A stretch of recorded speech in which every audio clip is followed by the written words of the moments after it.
आजच्या ठळक बातम्या. मुंबईतील किंग सर्कलचा सर्वात श्रीमंत गणपती बाप्पा विराजमान.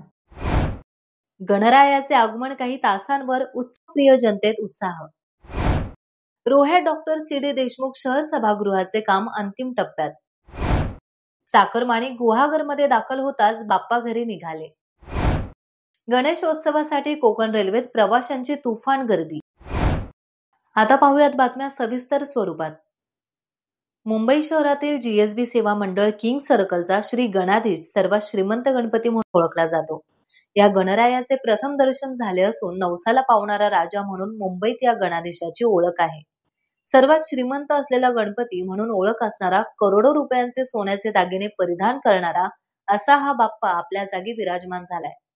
मुंबईतील गणेश भक्तांनी बाप्पाच्या आगमनाचे वाद्याच्या गजरात जोरदार स्वागत केले. या गणेशोत्सवानंतर मुंबईतील सार्वजनिक गणेशोत्सव मंडळाच्या गणेशोत्सवांना सुरुवात झाली. पाहूया किंग सर्कलच्या गणरायाचे प्रथम दर्शन आणि भक्तांचा जल्लोष.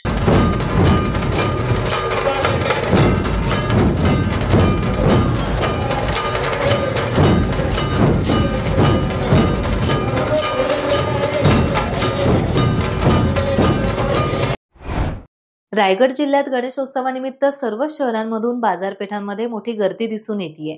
अलिबाग, मुरुड, श्रीवर्धन या ठिकाणी सकाळपासूनच खरेदीने उच्चांक गाठलाय. अवघ्या काही तासांवर बाप्पाचं आगमन होणार असल्याने बाजारपेठांमध्ये खरेदी सुरू आहे. विशेष देवपूजेचे सामान आणि विविध फळे यांची विक्री मोठ्या प्रमाणात झाली आहे. आमचे प्रतिनिधी राजीव नेवासेकर यांनी मुरुड शहरात बाजारपेठेतील खरेदीचा घेतलेला हा आढावा.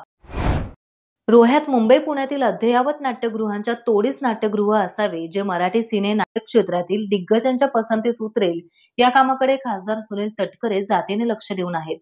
फेब्रुवारी 2022 मध्ये राज्याचे उपमुख्यमंत्री अजित पवार यांच्या हस्ते भूमिपूजन झाल्यानंतर आता हे काम अंतिम टप्प्यात आलं आहे.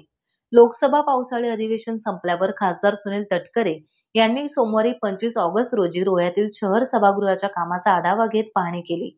कामाची प्रगती पाहता लवकरच रोह्यातील नाट्यरसिकांच्या कानावर तिसऱ्या घंटेचा आवाज येत नाट्य, संगीत, नृत्य, एकपात्री, वादवृंद या भव्य दिव्य नाट्यगृहात पाहायला मिळतील, असे रसिक प्रेक्षकांकडून आता बोलले जात आहे. गेल्या 4 दिवसांपासून मोठ्या संख्येने राज्य परिवहन महामंडळाच्या बस गाड्यांमधून शेकडो चाकरमानी गावी आले. त्यामुळे आता गावागावात गणेशोत्सवाचं वातावरण निर्माण झालं आहे. आज सकाळपासूनच मुंबईतून आलेले चाकरमानी गणपती बाप्पाचा जयघोष करत बाप्पाला घरी घेऊन जात आहेत. पावसाचे प्रमाण उद्या वाढू शकते, म्हणून आजच अनेक ठिकाणी गणेश शाळांमधून बाप्पांना घरी नेण्यात आले. पूर्ण गुहागर तालुक्यात गणेशोत्सवाचा माहोल आता तयार झाला आहे. आता काही तासांवर आलेल्या गणेशोत्सवासाठी मुंबईसह देशभरातून लाखो चाकरमानी आपल्या कोकणातील गावांमध्ये दाखल होण्यास सुरुवात झाली आहे.